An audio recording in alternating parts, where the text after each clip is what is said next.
Hi, and welcome to the second episode of the Ascending Crows podcast. I'm very excited about this episode because we have with us a guest teacher, Karma Cloud, who refers to herself as a minister of birth. Her practice and this practice that she's introducing to us today is rooted in the connection of breath and birth.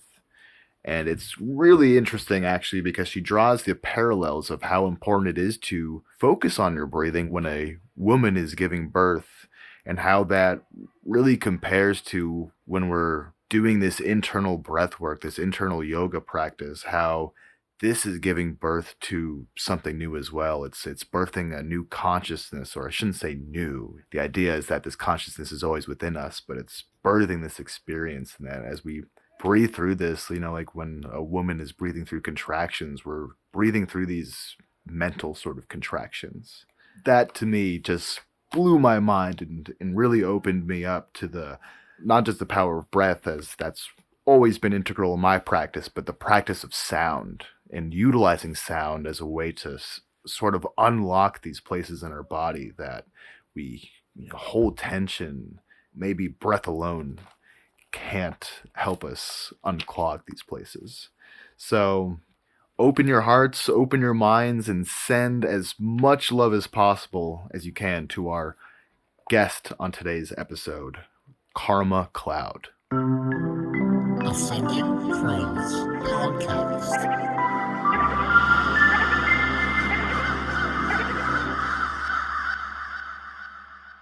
All right, so hi everyone. Hello. It's so good to be here. Great to have you. Yeah.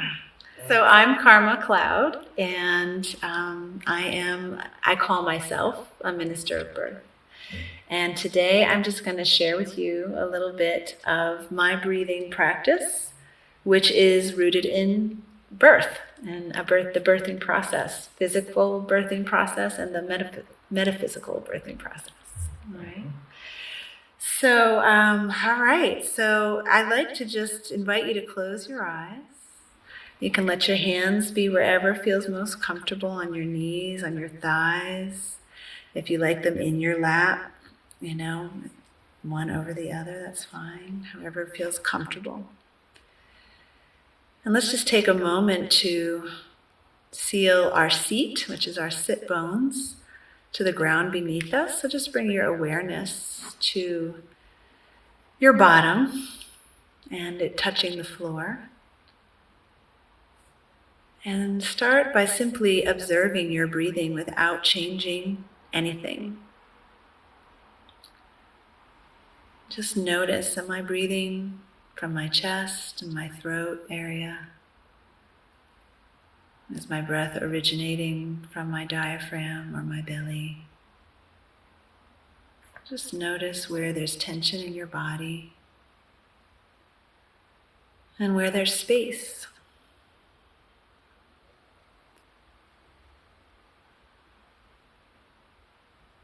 And with the next inhalation, I invite you to use your awareness of your breath in your body to find the edge of your breath. So that for me just means as you breathe in, notice how much you breathe in and see if you can go beyond that edge. Expand beyond the edge. Breathe into spaces beyond the edge that you naturally went to. And as you exhale, I invite you to use your breath awareness to do the same thing. Exhaling beyond the depth of where you last exhaled, so that you're emptying out a little bit more with each exhale, and you're expanding a little bit more with each inhale.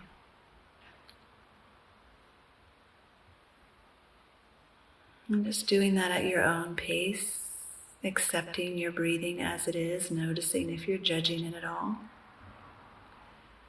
And using your exhale to release that judgment and let it go. I invite you to take your right hand and put it over your chest, just to give some more awareness. And with the next inhalation, breathe into the front of your chest, pushing it out, into the back of your chest, the sides, and exhaling. So I'm going to introduce a 3-part breath just for the chest. And it's going to go like this. You're going to inhale. You're going to suspend the breath. That means hold it for a moment and just feel the cavity. And then open your mouth and go, ah.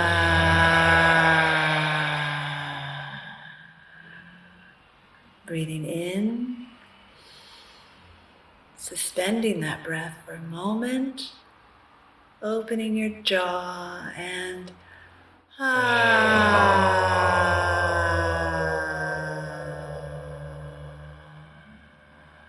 really nice. One more, breathing into the chest, expanding all around, front, back, side, top, bottom, suspend it, hold and feel the cavity, the inside, the top, the bottom. Now open your jaw. Lovely.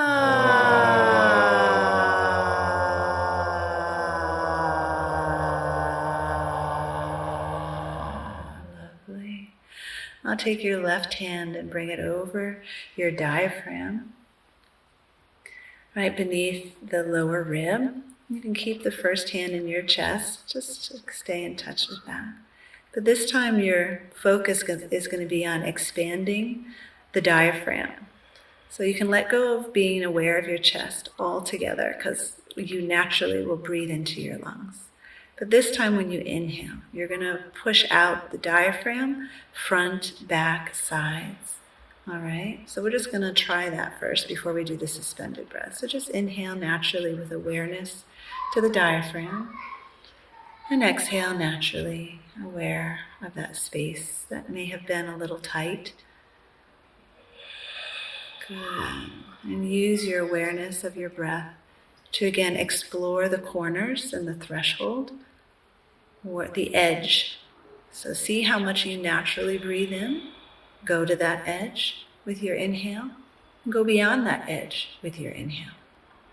And then exhale. And again, breathing in, expanding around the full circumference, which means your side, your back, the middle back. The diaphragm is 3-dimensional, not just the front of you. And then letting it go. And this time we're going to join with our sound to breathe into the diaphragm all around. Suspend that breath. Hold it there if you can. Open your mouth and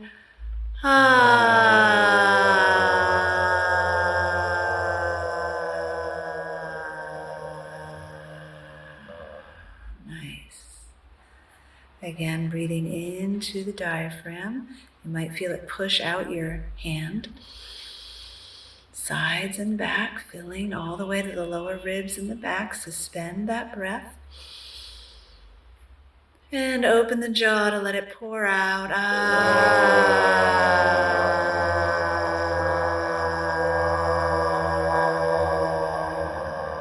Nice. One more. Diaphragm. Expanding to the edge and beyond. Suspend the breath. Just sit inside the fullness of the cavity of your diaphragm. Open your jaw. And I'll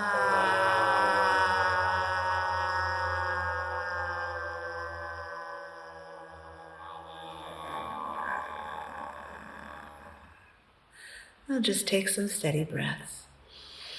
In and out. In and out. Good. And just feel the spaciousness that might be new. Now that you spent some extra time suspending and expanding diaphragm and chest cavity, now we're going to take both hands, put them both on your belly, I like to put my middle finger on my belly button so that half of my hand is below the belly button, half of my hand is above the belly button, so I can really feel this whole space that I'm about to really engage. Now, this is an area that most people don't breathe in voluntarily with a lot of attention and intention. So first, just bring your awareness there in your own exploration. Don't worry about holding the breath or suspending it. Just a steady in, feeling your edge, going beyond it a little bit, and exhaling. But really seeing if you can let go of thinking about lungs and diaphragm now, but fully inflating the belly as you inhale and deflating the belly as you exhale. And remembering that your belly, this lower chamber, goes into your kidney space back here, right? Your lower hips, your sides, your pelvis. That's where you're really sending the breath down almost and out more than up, as you might think with your chest and lungs. Right. So now we're going to join together. Breathing in to the lower belly. Good. Expanding and suspending. That means just sit there inside of that. And lower your jaw. And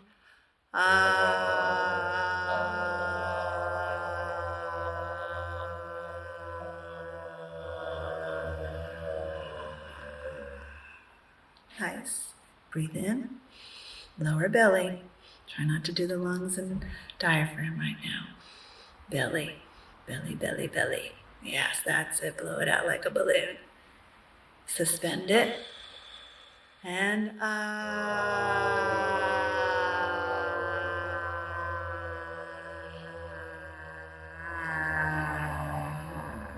one more. Breathe in. Lower belly, not your lungs first. So it's breathing downward and out. Hold it. Feel the heat. Press the sides out in front and in back. Open your jaw wide. Press from the belly out the sound.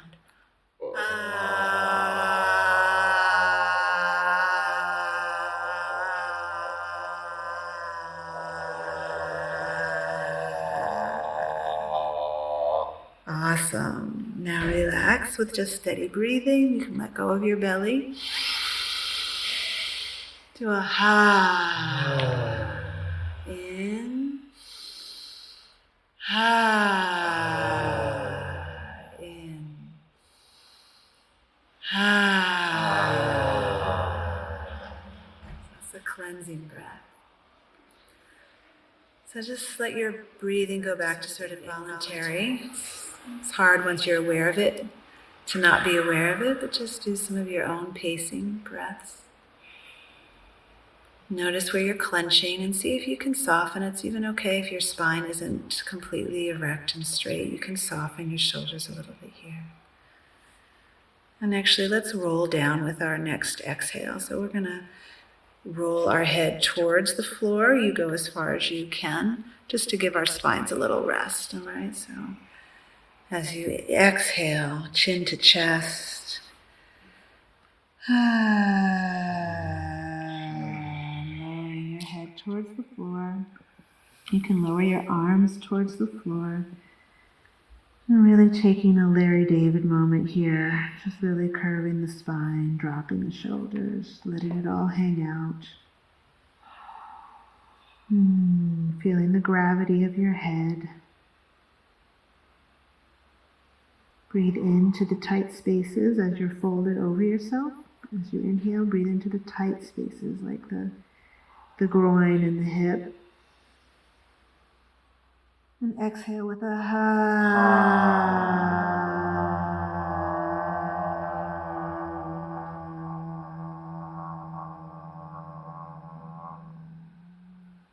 Nice.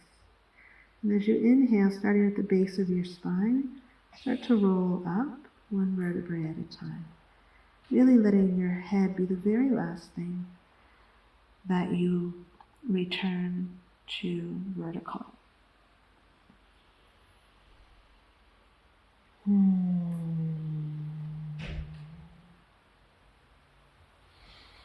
Really letting your breath be the beginning of the movement. The inhale is unfolding you.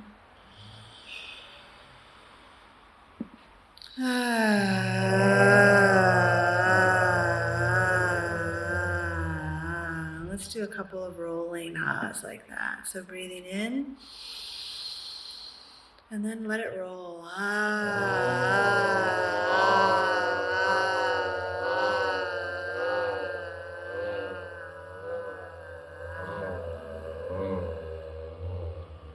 Beautiful.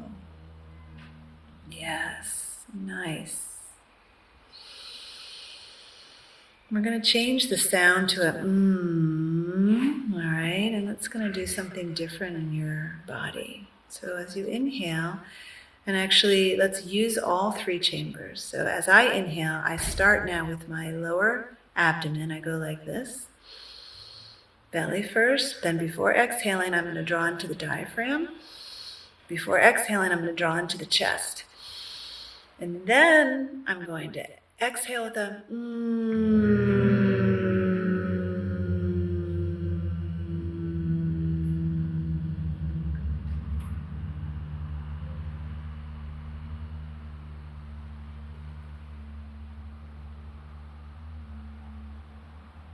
Beautiful, nice long exhales, guys. And again, starting with the lower abdomen, drawing in, imagining you're drawing in through your perineal floor, through your pelvic floor, right? So really try not to go to the chest or diaphragm first. Let this grow. So inflate the belly, then the diaphragm, then the lungs. And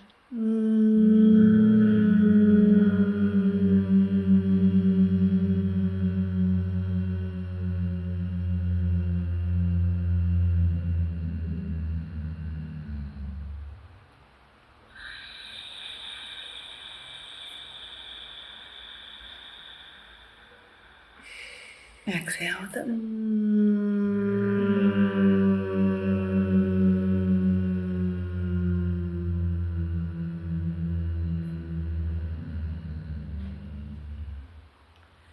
Keep inhaling.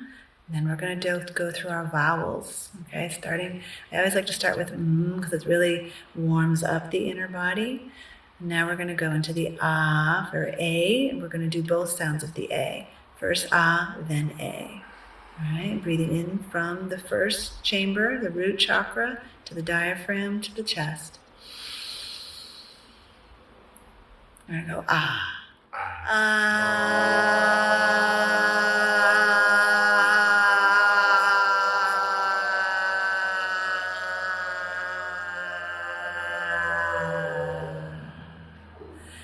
Also, I invite you to really let your jaw drop, open, and you can use the rolling sound to explore the sound vibrational quality of each vowel sound. Now we're going to go A.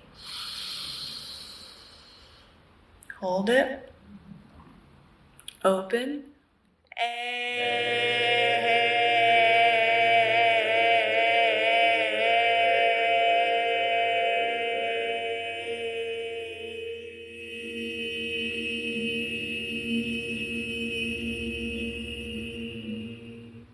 Notice how A goes into E. Now we're going to go to E.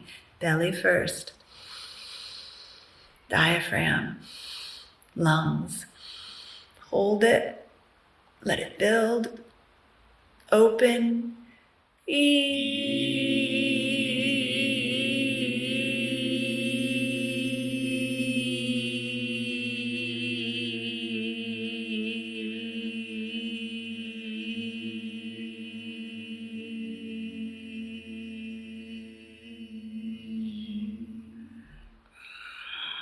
Belly, diaphragm, lungs. Feel that space, feel it, how spacious it is. Open your mouth.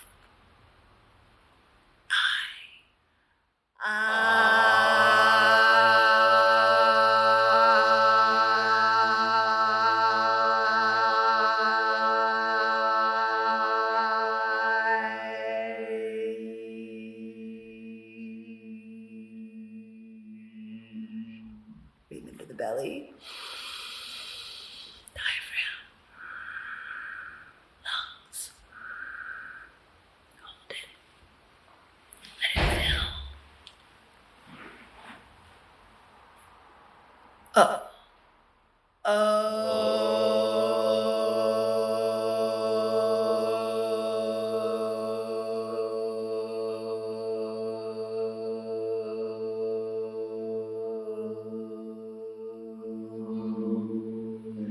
Belly, diaphragm,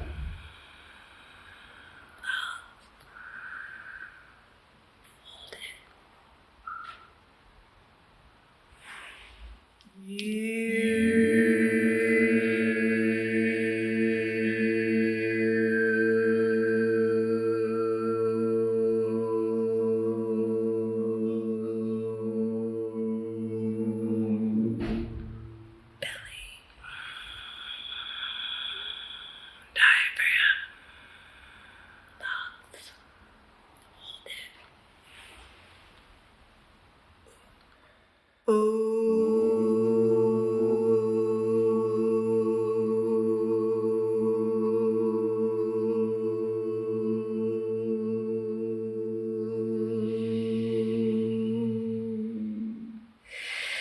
And let go to just breathe cleansing breaths. In and out.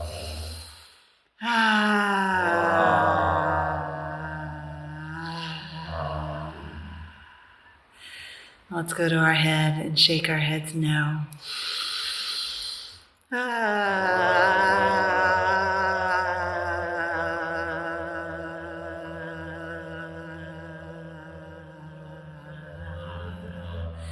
Good. Go to your shoulders and shake your shoulders like so. Breathe in.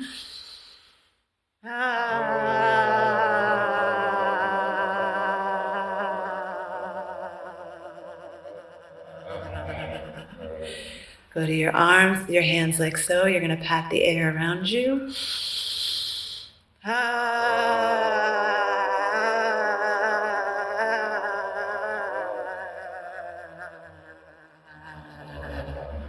Good.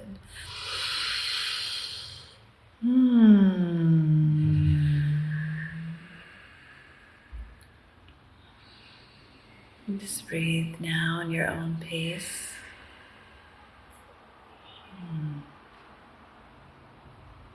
I invite you to actually bring the fingertips to your thumb, close like this. Set them here on your knees or your calves. or your thighs. And just breathe here. Make any sound that you want to as you exhale, or just be steady.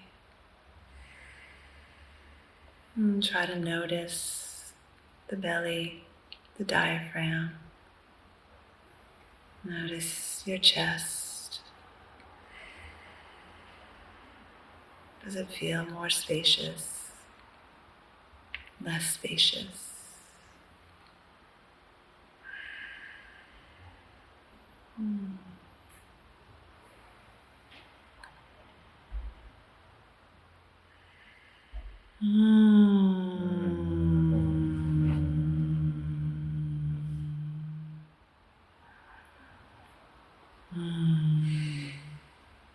Try to curl the corners of your mouth up in a gentle smile.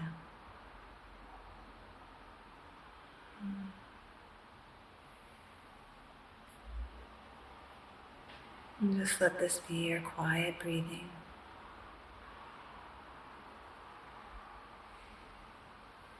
You can bring the palms of your hands together. Lower your chin towards your chest. And just give thanks for the breath of life and the sound vibrations that you move through your body. I'll pause here to just check in with everyone.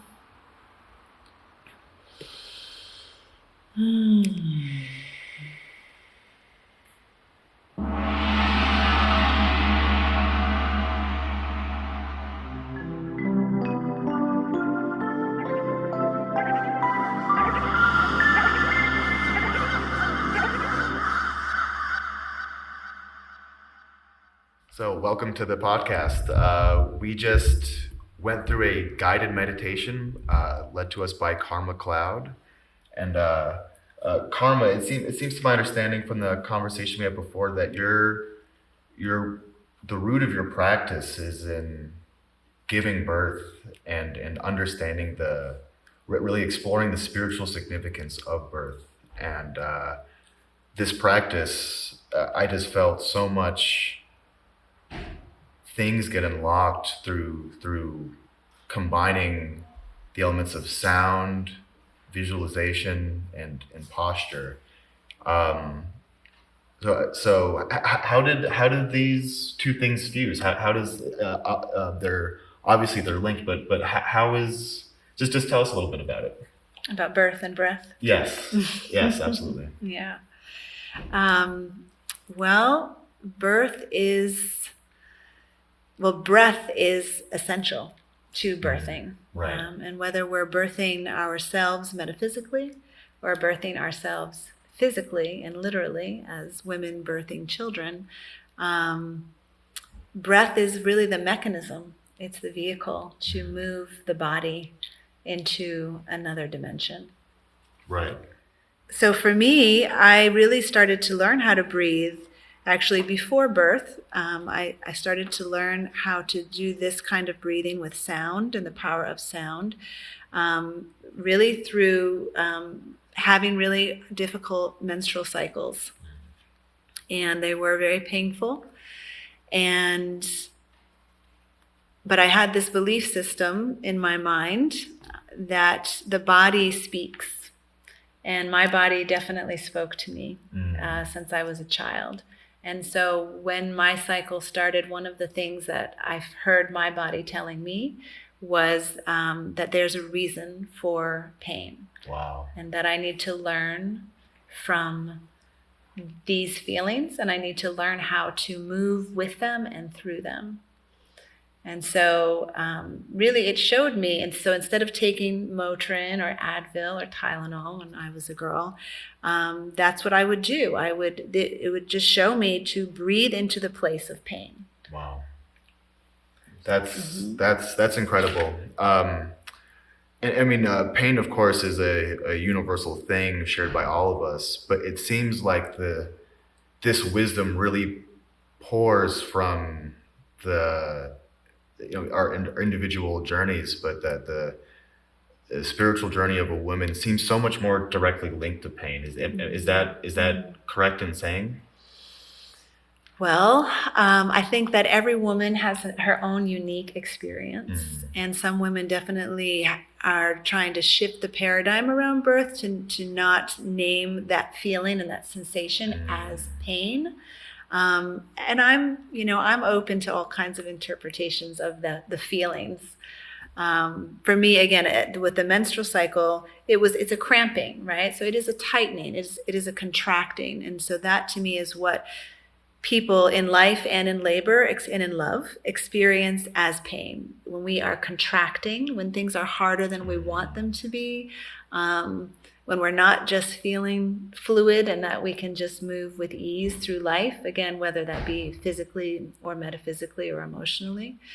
But I do feel like the female biological experience absolutely puts us in direct and immediate engagement with contracting, and with contracted internal experiences, and with life and death from the very beginning. And for me, life and death is, encapsulated with birth. Birth is life and death. Right. So absolutely. And so it seems like breath is the ultimate remedy to contracting, right? Yes. Breath is what creates that space. Correct. And I just wanted to go back to a little bit of what you said before about breath being a vehicle. I think it's very interesting, that when infants are observed in the uterus, that the way they actually receive nutrients is through moving their lower abdominal and muscle and contracting and receiving the nutrients from the mother through the umbilical cord. it seems like that movement's directly related to the practice you just led us through, where we're opening up that stomach really completely opens us up. Yes. Could you just talk a little bit about that? Sure. I am a doula. I am a childbirth educator. And like I said, I call myself a minister of birth because for me, birth does go beyond labor, right? It does go into just understanding ourselves and the universe. The universe is birthing all the time. So many people, including pregnant and laboring women, live in their chest cavity. Right. And to make it more geopolitical, many people in the Western Hemisphere absolutely live. That seems like most people. Yeah. Yeah. And who are living a, fast-paced, right, material-driven, capitalistic-driven world, right, are living in fight, flight, or freeze. So we're breathing very shallow on a daily basis. So we are a highly reactive and reactionary people. Right. Our response to life lives here. And so this means, the way I see it, is that this is a chamber of responsibility. And we're only using, honestly, most people are using about this much of that. I know you can't see that, but they're that just top thoracic cavity. Yeah, exactly. Yeah.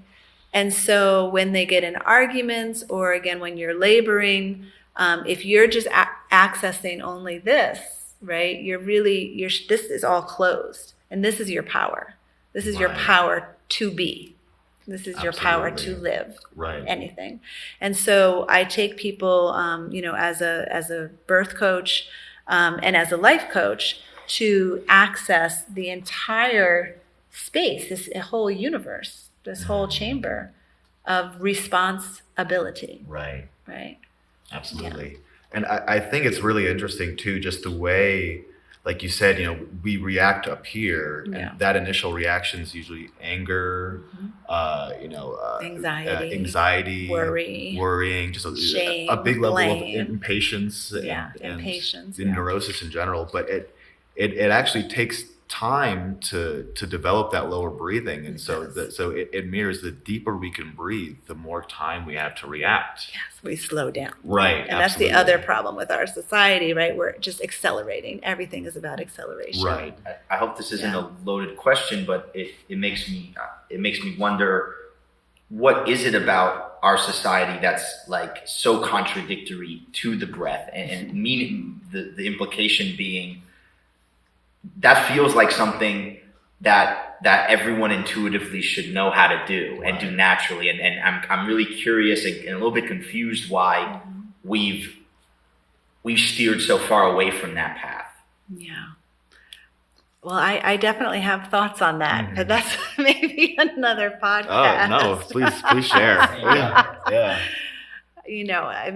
Again, we are, to me, it does stem from our material paradigm that we live in the Western world in particular, and that is rooted in profit-driven thinking, linear-driven thinking. It goes patriarchal thinking, colonialistic thinking. Absolutely. Again, anti-earth thinking. We are concerned with product over process, and it's it's domination. It's the notion of better than and domination over, and that's what we're living in right now with the decolonization and people finally hearing the cries of many Black and brown people to say we can't breathe, that there was a pandemic going on long before COVID, and that is the oppression of the earth and those who are still connected to her as a source of life, instead of all of the buffered realities that our materialistic, capitalistic culture creates. We pack ourselves into little bubbles, and then we just accelerate production of things, and we want. So we cut ourselves off from that because we're trying to be machines. That's the metaphor for the human in a product-driven world, is that the human is not enough. The better thing is what you can buy. The artificial superhuman being is what is better. And so we separate from our humanness divine-ness that is rooted in the earth and her cycles. And her cycles, in my opinion, are birth and birthing and breathing, It seems like what you're describing is that we're abandoning the maternal aspect of our spirituality and of the earth. The maternal is self-sustaining. Yes. But we are draining everything dry, not only in terms of the earth's resources, but of our own spirituality. Which is, to me, rooted in the processes of the earth. Absolutely, 100%. When you can observe the cycles of your own inner self, that's when you observe the cycles of the outer self as well. Yes. And vice versa. Vice versa. Yes. So there was a huge shift that, if you look at our earlier societies, they were matriarchal. We had so much more of a worshiping of the divine mother, but then it seems somewhere that when we started to abuse the earth and it seemed like a shift happened where we started to worship the father figure, right? And it seems like that. I mean, we all know we need balance in life, that everyone is still locked up in that father figure mindset. It's still what everybody worships. How can we connect back to that maternal figure and gain balance? By doing what we did today. Right. There's so many layers, again, from on a very personal layer. It's, to me, acknowledging that we are within ourselves. I consider us a divine trinity, right? Twin flames. So you are your masculine and your feminine energies, right? And that together, that is the trinity. That's connected by this breath of life, the spark of the divine, right? And when we really work on balancing that, it's not one over the other. Right. Whereas, to me, the patriarchal perspective is domination. Absolutely. The maternal focus perspective is integration of self, source, and others, of masculine, feminine. That doesn't matter what your gender is. All human beings are an integration of yin and yang, of masculine and feminine energies. What do you see as that convergence in our contemporary society? And if the answer is just it's not happening, then that's its own thing. I'm just curious as to an example, like a contemporary example of this. Of the paradigm shift happening towards integration? Yeah, or where is that synergy? Where is that convergence?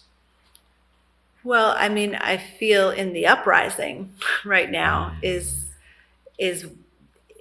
for me, and I don't know if your audience doesn't know, like, I am an African American woman and Italian American woman, so I am of multiple ethnicities, and so for me the convergence is the emergence of Black and brown people who and oppressed peoples who have been under this rule that doesn't want us to be connected. It actually thrives on our disconnection because it profits from it. Because if we were self-sustaining and we were connecting and collaborating as communities across cultures, across languages, across classes, that would also shift in a different, paradigm.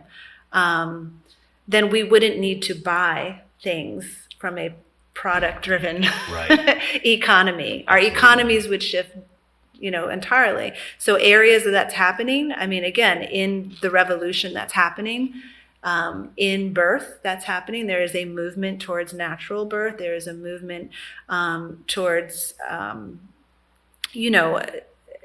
again, Black and brown women die in childbirth at rates that are, very, very different than their white counterparts. Right.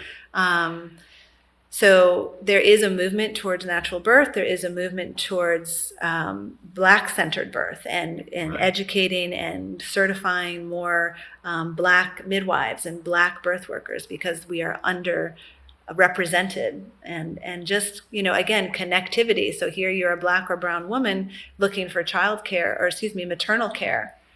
And if your options are people who don't look like you, that's already a stressor. Right. All right. Not to mention all of the environmental and health stressors that are already affecting Black and brown women at different rates of white women.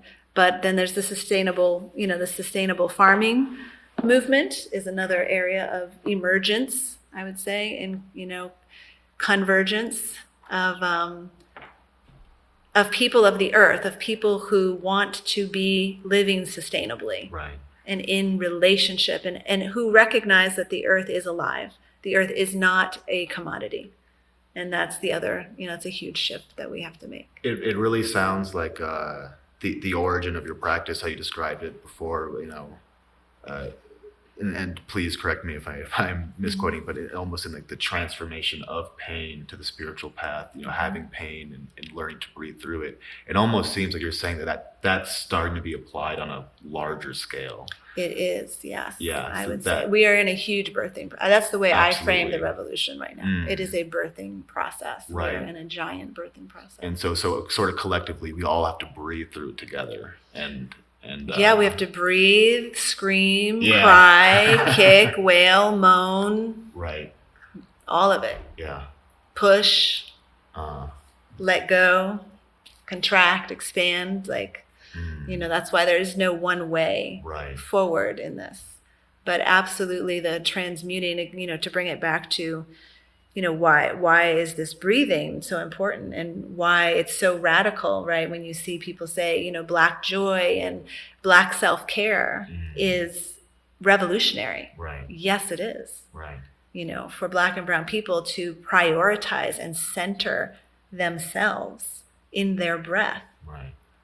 Rather than, again, rather than constantly taking care of everything else, Right. or being in defense. Again, when you're in defense, you're contracted too. And that is our existence on a Right. daily basis. Armor on. Right. Yeah. Yeah. And so to be able to say, yes, I still have to be a warrior, and I still have to have my armor to go out there, and I need to. So there's maybe the convergence. And I need to nurture Right. myself from within so that I can continue to bring forth truth.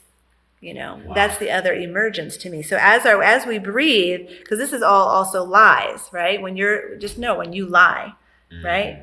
You're not breathing from your belly. No, your throat gets constricted. Exactly. The breath almost seems to stop right Yes, here. Yeah. yes. And so there, right now, to me, this birthing process is opening all of our chakras as we say, I can't breathe, and we're not allowing that anymore. That's not acceptable anymore, that we Right. can't breathe. And more people are seeing that. And so that means more and more people are accessing right here and pushing that truth out. Look, this is happening. This has been happening, right? So that can emerge. And so the more we do the support work on our own selves and our own self-care as all people, the more we can stop lying, because that's really what racism is. Right. Racism is lies as truth, being Right. told as truth over and over and over again to oppress the masses. That lie to me is the division. Yes. The idea of dividedness. Yes. Right. And even that permeates so much topics, but I do think that at its core, the fundamental lie about racism is the idea that everyone is so different, and people might look different and they might have different experiences, but we're still distinctly human, and humanness is a value, is a virtue, and we're all in this together, right? Yes. So it doesn't matter what country you're from, what your job is, it's all the same resources, it's all the same planet. And we all have very much a shared responsibility in that sense. Yes. To And the that world and there's- to each other. Absolutely. Absolutely.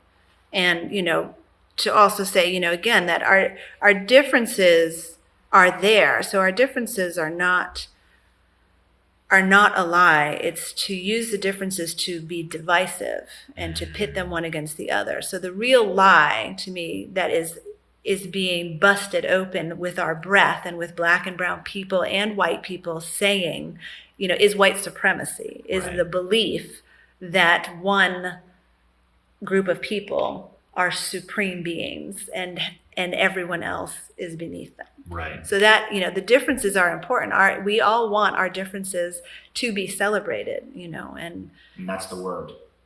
Celebrated. Yeah, celebrated, recognized, honored, not commodified either, and not colonized and usurped, because everything that we use comes from indigenous knowledge.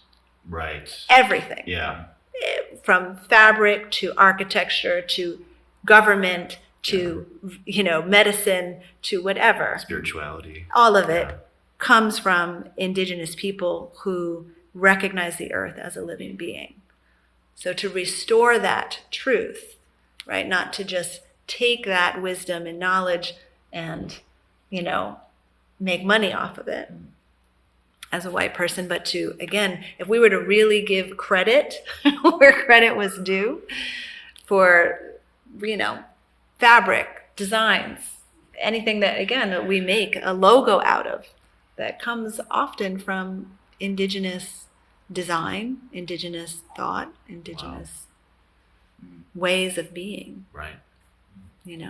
And I was gonna say on the topic of like Black self-care. Yes. This just reminded me of it was a few weeks ago. I have a friend who she lives down in DC, and she said that they gave them the day off on that march on Washington. And they said in case they wanted to go, and she said, she was joking. She was like, I thought I ever wanted to go, but then I said, it's the end of the summer. I kind of wanted to go to the beach to just have a day for myself. And I was like, she said, I don't know if I should feel guilty about it. I was like, no, don't worry.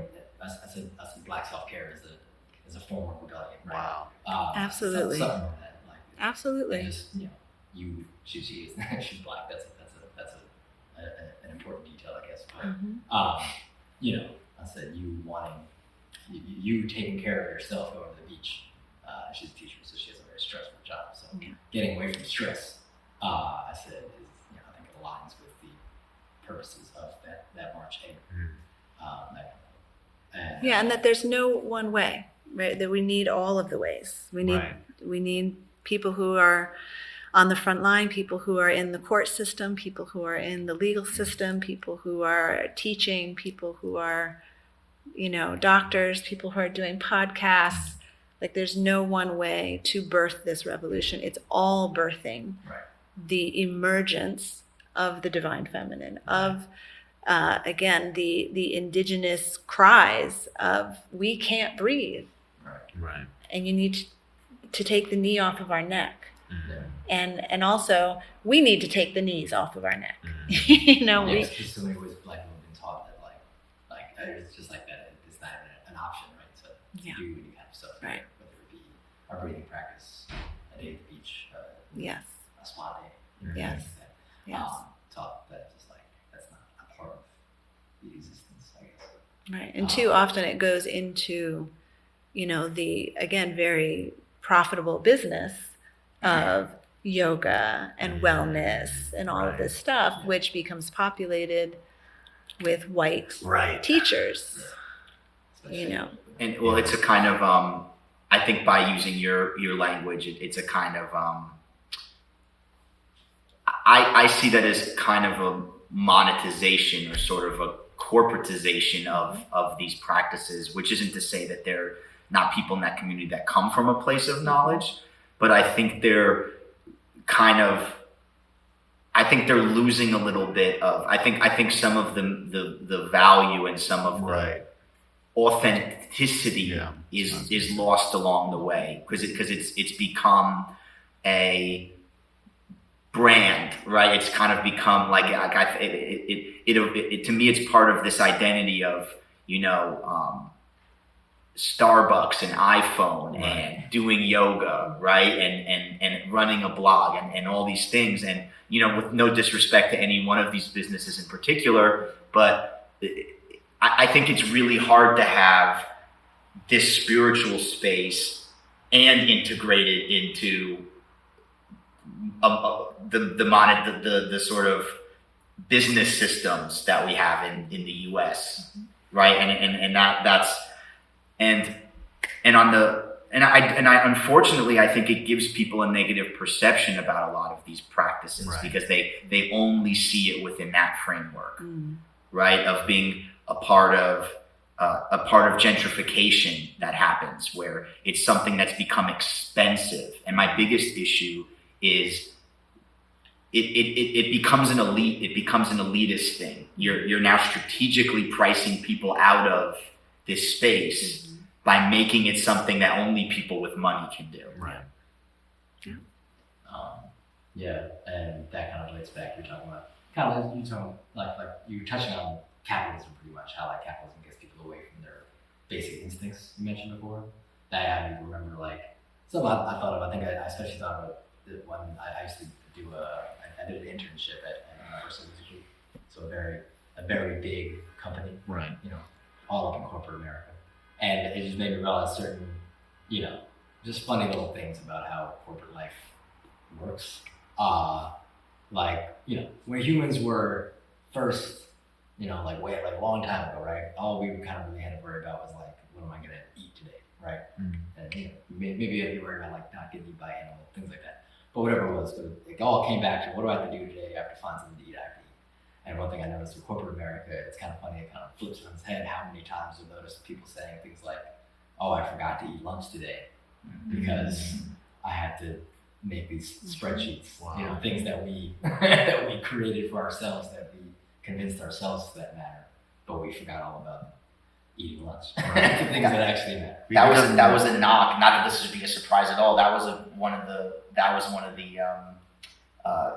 I wouldn't say it was strike 3, but I think it was maybe strike 1 or strike 2 where I actually had a manager complain to me the previous job, hey, you guys aren't hitting your numbers. Why are you going out for lunch? You're taking way too much time to go for lunch. And not getting past the fact that I'm pretty sure I'm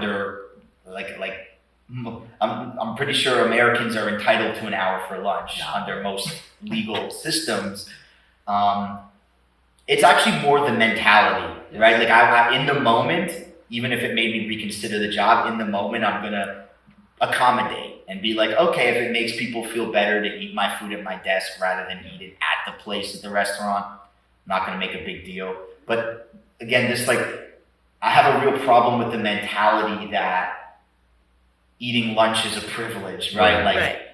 Relaxing is a privilege, right? Self-care, as you describe it, is a privilege. It's a luxury. It's a luxury, right? Yeah. That you don't deserve if you're not producing, if you're not productive within this particular business. The business being a kind of a machine or a conveyor belt in this sense. You're not putting in enough. You're not getting enough output. So who are you to take a long lunch, right? As it were. Yeah. Or any lunch at all. Or any lunch at all. Yeah. It's almost like the business is acknowledging, all right, we get that. And it all comes back to what makes you more productive. We get that in order for you to be productive, you have to eat something. Yeah. So it's they try to be just eat. Just put something into you. But the relaxing part of it, the taking a break part of it is not part of what we think you need to be productive.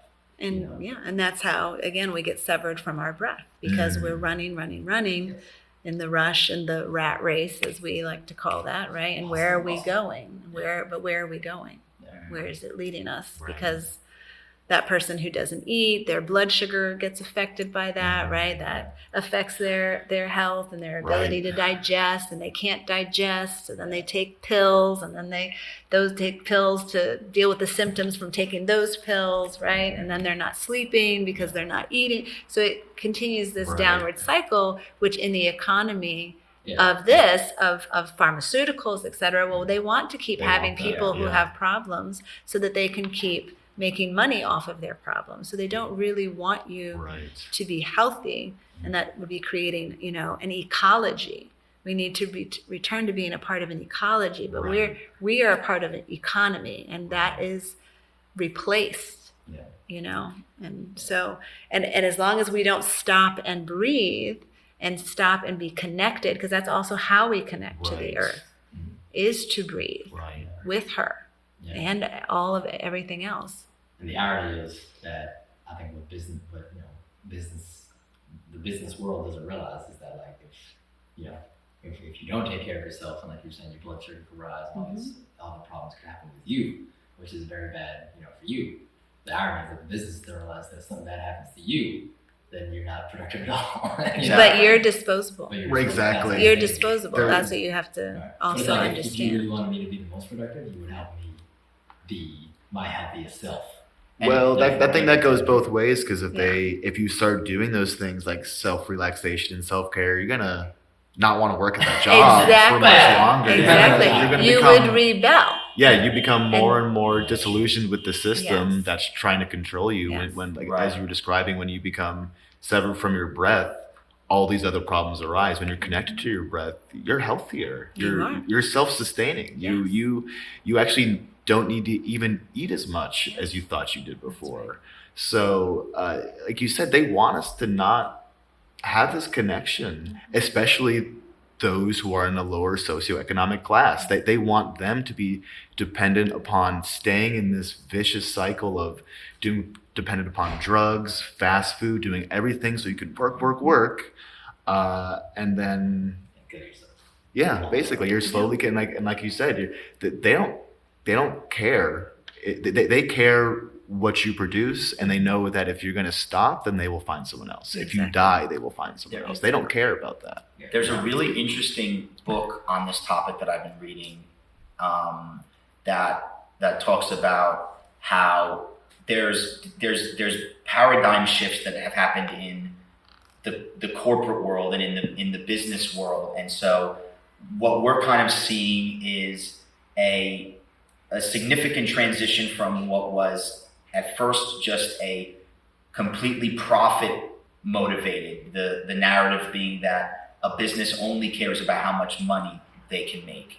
And then that kind of transitioned into how much value can they create, right? How much value can they create to shareholders? How much value can they create to consumers? It became then a little more experiential, right? And that's why you have brands kind of like Starbucks or iPhone, where people are actually kind of starting to care about what is this business doing for the society, right? Like, how can they be, the term corporate citizenship comes from that. And now we're coming into an era, and whether it'll happen or work, it remains to be seen, where now there are businesses talking about happiness as their primary objective, because there are businesses that feel like what they should be creating for their customer and for the shareholders is happiness. And if you become happiness focused and you concern about the happiness of your people, they become more innovative, they become more thoughtful, they become more motivated and invested in the business. And I really think that if businesses can adopt this mentality, then everything else can fall into place. I think if you concern about creating happiness for people, that can create value for you, it can create value for the society, and it can also make money. I don't necessarily think that they have to be diametrically opposed either. Right. But I just think that requires a lot of time and a lot of thought to explore that. Yes, and we also just have to remember businesses that are primarily profit driven will say anything. Right. So if we look at Amazon, supposedly what drove Amazon was customer satisfaction. Right. And look at the employees of Amazon. Right. And what they're telling us. Yeah. Right. So, There's a big when difference astronomical profit is your goal, Right. infinite profit. And again, you'll say anything. Yeah. Because you want to have astronomical, profits. It's Never not ending. It's not astronomical profit for a community. It's astronomical profit for an individual. Yes. So it is. so the community gets left behind. Yes. So even with what's going on with Black Lives Matter, in terms of look at and the elections, like it's always disturbing to me, honestly, to see Facebook or Instagram supporting, wanting to make sure that I'm voting when, their relationship with all of the behind the scenes voting issues is all questionable and everything. You know what I'm saying? Like Black Lives Matter, if it's profitable to make t-shirts as a non-Black person, you know what I mean, and promote and stand behind it, they're going to do it. Right. Everyone is going to do what is profitable. Right. In the moment, and it's going to change. And so it makes it a very difficult playing field, in terms of what is authentic and what is real, which brings me back to the breath.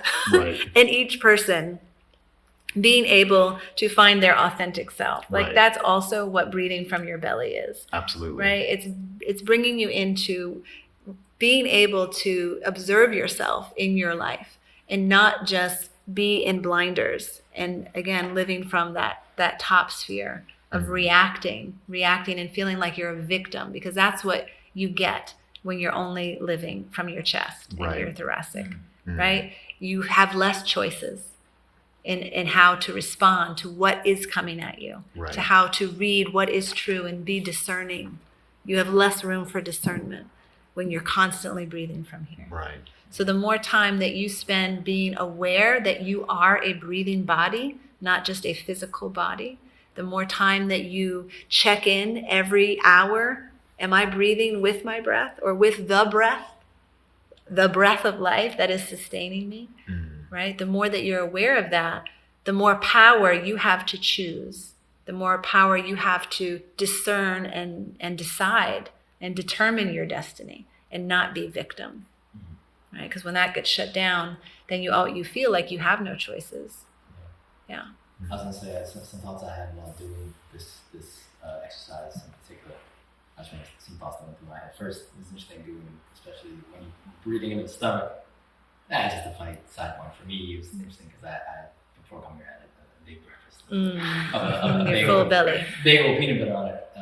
One of my That sometimes gets one in of the my way of favorite belly breakfasts. It breathing. does get in the way, Yeah. but so it made it interesting. But it made me more aware of like, okay, am I breathing to my chest, breathing my diaphragm? Yes. breathing my- Something you don't You don't think obviously- about. You don't think about that. Obviously, you don't think about breathing in general too much, but Right. when you are breathing, Which is aware about breathing insane too. when you think Right. about it. Yeah. So natural. Like, It's the direct connection we have to life. it is the direct connection, and it is a mystery. Right. There's nothing more miraculous or Absolutely. mysterious than the fact that we are all breathing. Right. Right.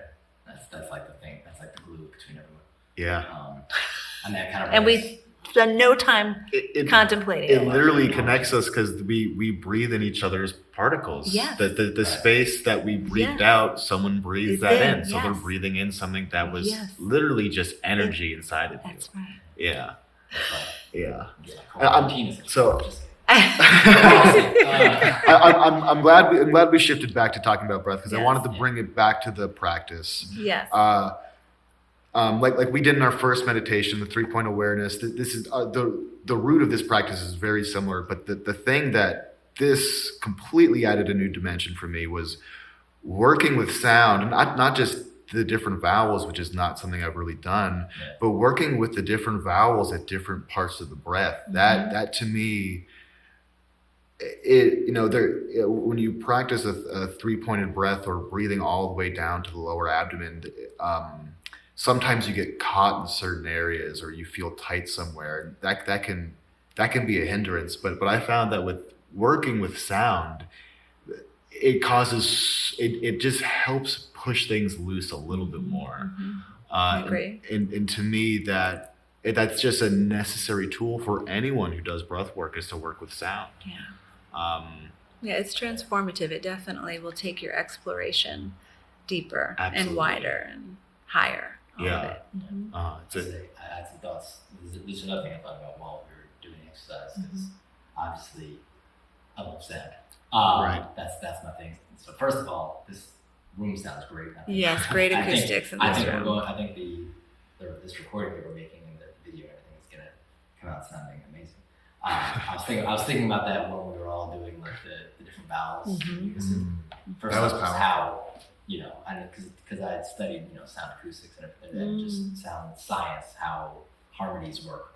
So us all saying "oh" at the same time, things like that, and how it all reverberates together. Yeah. You know, it sounds cool, and it's like we were talking about how energy gets manifested. Right? It's very much a form of energy, which, you know, like I said, I studied. I think it's very cool, and it reminded me also how, first off, you never said we're gonna do it all in like this tone. Right. But it's interesting how energy works every Yeah. time. Every time we did the vowels, we're all in harmony. Yeah. Just naturally. We were following Karma as the leader. Right. She set the tone for us. And everyone is there. And it also reminded me, because you know, the practices with breathing and the different vowels, they get used in yoga a lot, right? It reminded, you know, so I've been to yoga classes, and at the end of the class, or a lot of times they say, "Oh, let's all let out a big O or a big ah with your breath." So they do the same kind of thing. So the same kind of thing happens there also. Yeah. Where, for whatever reason, you know, the universe works weirdly, and everyone's always in harmony with each other without trying. Yeah. And also, it just reminded me, you know, at the end of like a yoga class or something like that, they'll do one last big ah breath, and they'll ring the gong while they do that. And it always feels like the gong is also in harmony with you. I don't know, is that a thing? Is that you know, that's the thing Vibrationally, yeah. And I've I felt noticed. that. And I don't know if it's like by design or by accident, like if like the gong actually like takes the sound vibrations and like reverberates them back.